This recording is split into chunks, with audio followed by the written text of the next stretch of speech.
رضا بالکل خالی تھا۔ پتہ چلتا تھا کہ فوج یہاں موجود رہی، لیکن اب وہاں کچھ بھی نہ تھا۔ اپنے باپ عقا بن ابی عقا کا بیٹا بھی لاپتہ تھا۔ فوج کا ایک سوار دستہ دور دور تک گھوم آیا، دشمن کا کہیں نام و نشان نہیں ملا۔ آخر فوج واپس آ گئی۔ صنعا کی عورتیں زومیں لائی جا چکی تھیں، مال غنیمت بھی آ گیا تھا۔ خالد بن ولید رضی اللہ عنہ نے خلافت مدینہ کا حصہ الگ کر کے باقی مجاہدین میں تقسیم کر دیا۔ ابو لیلہ نے صبح کو بلایا، بلال بن عقا یہاں سے بھی بھاگ گیا ہے۔ ابو لیلہ نے اسے کہا، اس نے اپنے باپ کے خون کا انتقام لینا ہوتا تو یوں بھاگا نہ پھرتا۔ کیا آپ بھی تو اس کا انتظار کرے گی؟ میں اپنی مرضی سے تو کچھ بھی نہیں کر سکتی، صبح نے کہا۔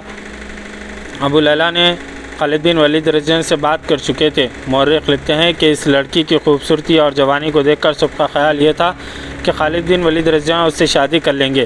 صبح کی یہ خواہش بھی پوری ہو سکتی تھی کہ وہ سب سے زیادہ بہادر اور بے خوف آدمی کی بیوی بننا چاہتی ہے، لیکن خالد بن ولید رضی اللہ عنہ نے کہا کہ مجھ سے زیادہ بہادر موجود ہیں۔ چنانچہ خالد بن ولید رضی اللہ عنہ نے اس پیغام کے ساتھ مال غنیمت عورتیں مدینے کو روانہ کر دیں۔ جو دستہ مال غنیمت کے ساتھ بھیجا گیا، اس کے کماندار نعمان بن عوف شیبانی تھے۔ انہوں نے صبح کے متعلق مدینے میں بتایا کہ لڑکی کون ہے، کیسی ہے اور اس کی خواہش کیا ہے۔ مورخوں کے مطابق صبح کو حضرت علی رضی اللہ عنہ نے خرید لیا۔ صبح نے بخوشی اسلام قبول کر لیا اور حضرت علی رضی اللہ عنہ نے اس کے ساتھ شادی کر لی۔ حضرت علی رضی اللہ عنہ کے صاحبزادے عمر اور صاحبزادی رقبہ صبح کے وطن سے پیدا ہوئی۔ میدان میں کسریٰ کے محل پہلے کی طرح کھڑے تھے، ان کے در و دیوار پر خراش تک نہ آئی تھی۔ ان کا حسن ابھی جوان تھا، لیکن ان پر ایسا تاثر طاری ہو گیا جیسے ایک کھنڈر ہو۔ ایران کے اب کوئی رقاصہ نظر نہیں آتی تھی۔ رقص و نغمے کی محفلیں اب سوگوار تھیں۔ یہ وہی محل تھا جہاں سے انسانوں کی موت کے پروانے جاری ہوا کرتے تھے۔ یہاں کنواریوں کی عصمتیں لٹتی تھیں، رعایا کی حسین بیٹیوں کو زبردستی نچایا جاتا تھا۔ عرب کے جو مسلمان عراق میں آباد تھے، انہیں فارس کے شہنشاہ نے بھیڑ بکریاں بنا دیا تھا۔ عراق فارس کی سلطنت میں شامل تھا۔ مسلمانوں کو آتش پرستوں نے دجلہ اور فرات کے سنگم کے دلدلی علاقے میں رہنے پر مجبور کر دیا تھا۔ ان کی فصل، ان کے خون پسینے کی کمائی اور ان کے مال اور اموال پر ان کا کوئی حق نہ تھا۔ حد یہ کہ مسلمانوں کی بیٹیوں، بہنوں اور بیویوں پر بھی ان کا حق نہیں رہا۔ کسریٰ کا کوئی حاکم کسی بھی مسلمان خواتین کو جب چاہتا زبردستی اپنے ساتھ لے جاتا تھا۔ یہی وہ حالات ہوتے ہیں جو مثنیٰ بن حارثہ جیسے مجاہدین کو جنم دیا کرتے ہیں۔ مثنیٰ بن حارثہ کو پکڑ کر قتل کر دینے کا حکم انہی محلات سے جاری ہوا تھا، اور اب ان محلات میں یہ خبر پہنچی کہ مدینے کے مسلمانوں کا لشکر فارس کی سرحد میں داخل ہو گیا تھا، تو یہاں سے فرعونوں جیسی آوازیں اٹھی تھی کہ عرب کے ان بدوؤں کو یہ جرت کیسے ہوئی۔ تھوڑا ہی عرصہ گزرا تھا کہ فرعونوں کے ان محلات میں موت کا سناٹا طاری تھا۔ ان کا کوئی سالار مسلمان کے سامنے نہیں ٹھہر سکا تھا۔ نامی گرامی سالار مارے گئے تھے، اور جو بچ گئے تھے وہ بھاگے بھاگے پھر رہے تھے۔ مدائن کو بچاؤ، اب کسریٰ کے محلات سے بار بار یہی آواز اٹھتی تھی، مدائن مسلمانوں کا قبرستان بنے گا۔ یہ آواز ہارے ہوئے سالاروں کی تھی، وہ مدائن پر حملے کی جرت نہیں کریں گے۔ کیا تم اب بھی اپنے آپ کو دھوکہ دے رہے ہو؟ کسریٰ کا جانشین کہہ رہا تھا۔ کیا وہ مدائن تک آنے کی جرت نہیں کریں گے، جنہوں نے چند دنوں میں 4 میدان اس طرح مان لیے کہ ہماری تجربہ کار فوج کو ختم کر ڈالا ہے؟ ہماری فوج میں رہ کیا گیا ہے؟ ڈرے ہوئے شکست خوردہ سالار اور اناڑی نوجوان سپاہی، کیا کوئی عیسائی زندہ رہ گیا ہے؟ مدائن کو بچاؤ۔ خالد بن ولید رضی اللہ عنہ کی منزل مدائن ہی تھی۔ مدائن فارس کی شہنشاہی کا دل تھا، لیکن مدائن پر شبخون نہیں مارا جا سکتا تھا۔ خالد بن ولید رضی اللہ عنہ جانتے تھے کہ مدائن کو بچانے کے لیے کسریٰ ساری جنگی طاقت داؤ پر لگا دیں گے، اور خالد بن ولید رضی اللہ عنہ یہ بھی جانتے تھے کہ غیر مسلموں خصوصاً عیسائیوں کے چھوٹے چھوٹے قبیلے ہیں جو کسی لڑائی میں شریک نہیں ہوئے۔ خطرہ تھا کہ آتش پرست ان قبیلوں کو اپنے ساتھ ملا لیں گے اور مدائن کے ارد گرد انسانوں کی بڑی مضبوط دیوار کھڑی ہو جائے گی۔ اس خطرے سے نمٹنے کے لیے ضروری تھا کہ ان قبیلوں کو اپنا وفادار بنا لیا جائے۔ اس مقصد کے لیے خالد بن ولید رضی اللہ عنہ نے اپنے ایلچی مختلف قبیلوں کے سرداروں سے ملنے کے لیے روانہ کر دیے، صرف یہ دیکھنے کے لیے کہ یہ لوگ سوچتے کیا ہیں اور ان کا رجحان کیا ہے۔ ان قبیلوں پر ہماری دھاک بیٹھی ہوئی ہے، ایک جاسوس نے خالد بن ولید رضی اللہ عنہ کو تفصیل اطلاع دی۔ وہ اپنی عورتوں اور اموال کی وجہ سے پریشان ہیں، انہیں کسریٰ پر بھروسہ نہیں رہا اور وہ نوشیروان عادل کے دور کو یاد کرتے ہیں۔ ایک ایلچی نے آ کر بتایا وہ مدائن کی